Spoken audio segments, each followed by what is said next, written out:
आज आप सबके समक्ष चर्चा के लिए हम स्वामी विवेकानंद को लेकर आए हैं।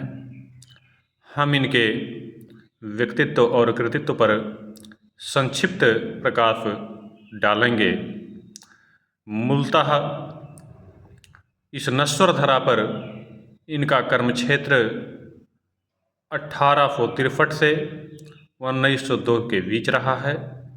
अत्यंत इस अपने अल्प आयु में ही उन्होंने संसार का वह पथ प्रदर्शन किया कि युगों युगों तक उसकी ज्योतिपुंज हमें प्रकाशित करती रहेगी। स्वामी जी का जन्म 1863 ईस्वी में 12 जनवरी 1863 ईस्वी को कोलकाता में हुआ था, जो कि पश्चिम बंगाल। मूल नाम इनका बचपन का, यानी जो इन्हें अपने माता पिता से नाम प्राप्त हुआ था, वह नरेंद्र नाथ दत्त था। गुरु इनके परम हंसदास जी थे, जिन्होंने यह गुरु की कृपा ही थी कि जिन्होंने इस कोयले को भी हीरे में परिवर्तित कर दिया। मूल नाम गुरु का गदाधर चट्टोपाध्याय था। कभी कभी पूछ लेता है तो परमहंसदास जी का जो मूल नाम था, जो उन्हें अपने माता पिता से प्राप्त हुआ था, वह गदाधर चटर्जी अथवा गदाधर चट्टोपाध्याय था। इन्हें दक्षिणेश्वर के स्वामी के नाम से भी ये विख्यात थे। बात आती है विवेकानंद नाम स्वामी जी को कैसे प्राप्त हुआ। तो खेतड़ी के महाराज, जो कि उस समय अजीत सिंह जी हुआ करते थे, उन्हीं से ही उन्होंने ही इन्हें विवेकानंद का पदनाम प्रदान किया। इससे पूर्व जब इन्होंने संन्यास जीवन अपनाया था, ग्रहण किया था, तो विविदिशा नंद का नाम ग्रहण किया था। लेकिन खेतड़ी के महाराज जी ने इन्हें सुझाव दिया कि स्वामी जी, यदि आप स्वीकार करें तो हम आपको विवेकानंद का पदनाम देना चाहते हैं, और जो कि हमारे लिए सौभाग्य का विषय होगा। स्वामी जी ने उस नाम को सहर्ष स्वीकार भी किया। तत्पश्चात बहुत ही इनका अपना लंबा व्यक्तित्व और कृतित्व है। इस धरा पर एक अल्पायु में भी उनका जो व्यक्तित्व है, जो उनका कृतित्व है, वह एक प्रकार से सागर से भी कहीं गहरा है। उसकी जिसकी तुलना किसी भौतिक वस्तु से नहीं की जा सकती है। किंतु हम यहाँ कुछ परीक्षा के वस्तु स्थिति के मद्देनजर महत्वपूर्ण विषय वस्तुओं का समावेश केवल किए हैं, तो हम वहीं तक अपनी चर्चा को सीमित रखेंगे। चले आते हैं जहाँ से इनके मूल जीवन की शुरुआत होती है। तो शिकागो विश्व धर्म सम्मेलन, जिन ऑफर ने इन्हें संपूर्ण विश्व में सुशोभित करने का कार्य किया। तो अमेरिका में 1893 ईस्वी में शिकागो विश्व धर्म सम्मेलन का आयोजन किया गया। 11 सितंबर 1893 को स्वामी जी ने भी उस सम्मेलन में अपनी भागीदारी, अपनी उपस्थिति दर्ज कराई। खेतड़ी महाराज के आदेश पर उनके सचिव मुंशी जगमोहन लाल द्वारा इनके यात्रा का प्रबंध किया गया। 31 मई 1893 ईस्वी को ओरिएंट कंपनी की पैनिन सुना नामक जहाज में प्रथम श्रेणी का टिकट इनके लिए उन्होंने उपलब्ध कराया। तो परीक्षाओं में कभी कभी पूछ लेता है कि जो है खेतड़ी के महाराज के सचिव कौन थे, तो मुंशी जगमोहन। कई प्रश्न इसमें समाहित हो जा रहे हैं। यात्रा प्रबंध जो है 31 मई से इनका यात्रा शुरू होता है। किस कंपनी का जहाज था? Orient company. जहाज का नाम क्या था? पैनिन सुना। किस श्रेणी का टिकट था? प्रथम श्रेणी। तो अब तो परीक्षाओं में जो है व्यक्तित्व के जगह पर अब उसकी परीक्षाओं की निकृष्टता ही कही जा सकती है कि छोटे छोटे तथ्यों को केवल पूछा जाता है। फिर उसके बाद कभी कभी पूछ लेता है कि स्वामी जी की वेशभूषा कैसे निर्धारित हुई। तो स्वामी जी की जो वेशभूषा थी, आप अवगत ही हैं, साफा व भगवा चोगा वो धारण करते थे। यह वेशभूषा भी खेतड़ी महाराज की ही प्रेरणा की देन है। स्वामी जी द्वारा खेतड़ी से प्रसन्न होकर के उन्होंने उसे अपना दूसरा घर के रूप में स्वीकार किया। इसके पीछे भी मूल कारण था, जब स्वामी जी शिकागो विश्व धर्म सम्मेलन के पश्चात भारत में प्रवेश करते हैं, तो जिस प्रकार भगवान श्री रामचंद्र जी का स्वागत अयोध्या में दीप उत्सव के माध्यम से किया गया था, उसी प्रकार खेतड़ी महाराज जी ने स्वामी जी का जो है एक प्रकार से सम्मान में संपूर्ण खेतड़ी में रोशनी की व्यवस्था की, संपूर्ण खेतड़ी को जो है दीपों से सजाया और एक भव्य आयोजन इनके सम्मान समारोह हेतु किया गया। इसी से प्रसन्न होकर के स्वामी जी द्वारा खेतड़ी को अपना दूसरा घर कहा गया।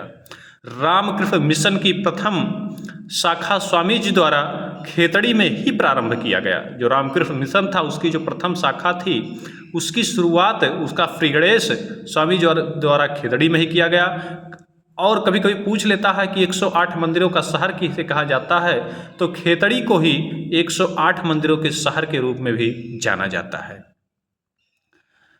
कभी कभी पूछ लेता है प्रश्न में, और कई बार पूछा भी गया है, पीसीएस वाले में भी एक पेपर में मैं देख रहा था, वहाँ प्रश्न मिले हैं कि स्वामी जी ने ज्ञानदायिनी माँ के रूप में किसे संबोधित किया है। तो इसके पीछे भी एक कहानी है। मैनाबाई को उन्होंने अपनी ज्ञानदायिनी माँ के रूप में संबोधित किया, चूँकि एक बार खेतड़ी महाराज अजीत सिंह के दरबार में स्वामी जी उपस्थित हुए, तो महाराज जी ने उनके सम्मान में एक संगीत और नृत्य का आयोजन किया। चूँकि पहले राजाओं और महाराजाओं के यहाँ ये चीज़ें आम हुआ करती थीं, तो जाहिर सी बात है कि जैसा व्यक्ति जैसा व्यक्तित्व वैसा ही नृत्य और वैसी ही कला होगी। तो स्वामी जी के सम्मान में उनकी जो प्रसिद्ध नर्तिका खेतड़ी की हुआ करती थी मैनाबाई, उनके द्वारा प्रभु मेरे अवगुण चित न धरो नामक गीत से, उनका नामक भजन से उनका जो है उनके सम्मान में एक नृत्य प्रस्तुत किया गया, जिसको सुनने के बाद उन्होंने वह आत्मविभोर हो गए, भाव विभोर हो गए। इस नृत्य को, इस लय के साथ उन्होंने, इस धुन को इस लय के साथ उन्होंने प्रस्तुत किया और उन्होंने अंत में उन्हें ज्ञानदायिनी माँ के रूप में संबोधित किया। विवेकानंद जी की को ही नवीन हिंदूवाद के प्रणेता के रूप में जाना जाता है। और अमेरिका में ही सिस्टर निवेदिता, जिनका मूल नाम मार्गरेट नोबेल था, जो कि इंग्लैंड की मार्गरेट नोबेल था, उनकी प्रथम शिष्या बनी। इसके पीछे भी एक घटना है जिससे अधिकांशतः आप लोग अवगत होंगे, तो उस पर हमें चर्चा करने की कोई आवश्यकता है नहीं। न्यूयॉर्क में ही स्वामी जी ने 1896 ईस्वी में वेदांत सोसाइटी की स्थापना की। यहाँ स्थान पर ध्यान दिया जाना अति आवश्यक है, क्योंकि जब वेदांत सोसाइटी की बात होती है तो भारत से 2-4 स्थान दे देंगे, पश्चिम बंगाल से 2-4 स्थान दे देंगे और आप भूल के वहीं मार देंगे। जबकि यहाँ 3 चीज़ों पर गौर किया जाना आवश्यक है कि कब किया गया। 1896 ईस्वी में वेदांत सोसाइटी की स्थापना किसने की, तो स्वामी जी द्वारा, क्योंकि अधिकांशतः लोग वेदांत सोसाइटी पर दयानंद सरस्वती को मार देते हैं, क्योंकि वो थोड़ा वेदों की तरफ उनका ज़्यादा अपना होता, किंतु ये सही नहीं होगा आपका। 1899 में स्वामी जी के द्वारा दूसरी बार यूएस की यात्रा की गई। वहीं से उनका स्वास्थ्य जो है उनका साथ छोड़ने लगा और 1902 ईस्वी तक आते आते स्वामी जी ने इस नश्वर संसार से विदा ले लिया। इस नश्वर संसार को उन्होंने जो है अलविदा कह दिया।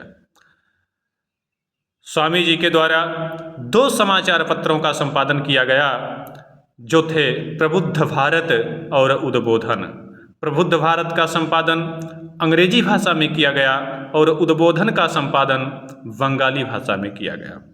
उन्होंने कुछ रचनाएं भी की, जिनमें उनकी कुछ महत्वपूर्ण रचनाएं हैं। मैं समाजवादी हूँ, ज्ञान योग, कर्मयोग और राजयोग।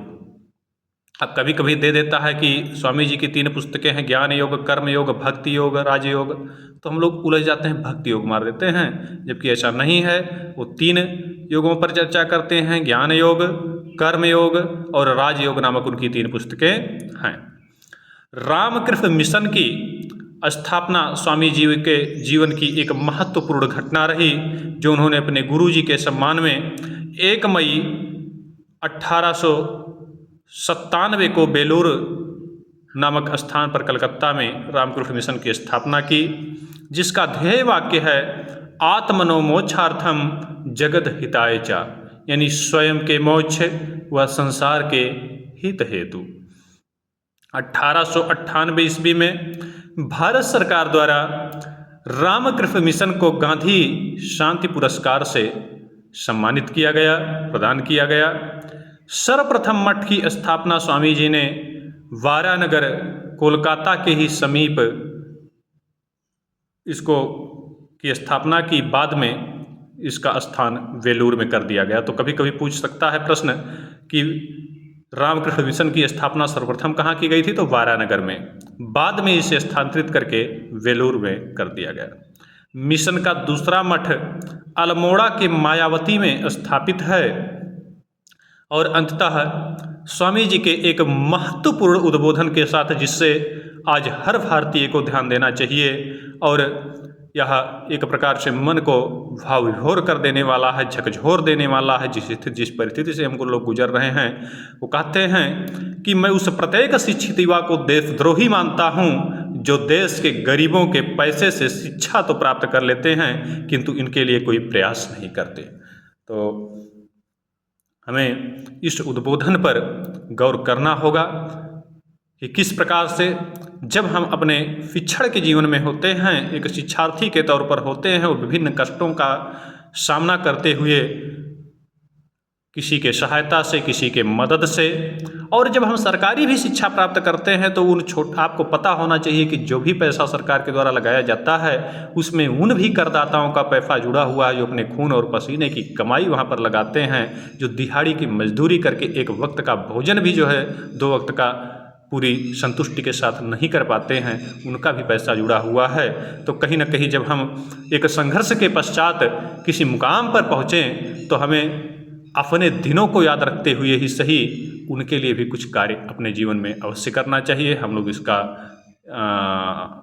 एक प्रकार से अपने जीवन में इस चीज़ की शपथ लें और इसी के साथ हम अपनी वाणी को ही विराम देते हैं। आगे की किसी नए विषय वस्तु के साथ हम उपस्थित होंगे। धन्यवाद।